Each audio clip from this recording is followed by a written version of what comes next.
So let's try. So consist line horizontal vertical. I'll set it as 21, 35. Okay, then 30. Okay. 15. 30.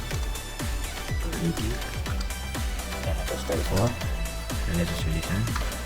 Okay, now next is I'm gonna trim all these unwanted lines. And okay, then okay, door open. First door is right here. Second door is D8 now. Other thing in the this is 9. One is right here. One is right here. And one is right here. One is right here. I'm gonna trim these lines. And, okay, I'm gonna select all this line side length.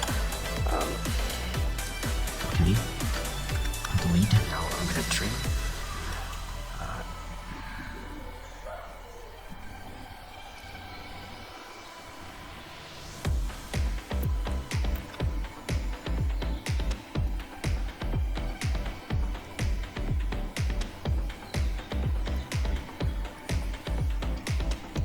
Okay, window come, W4,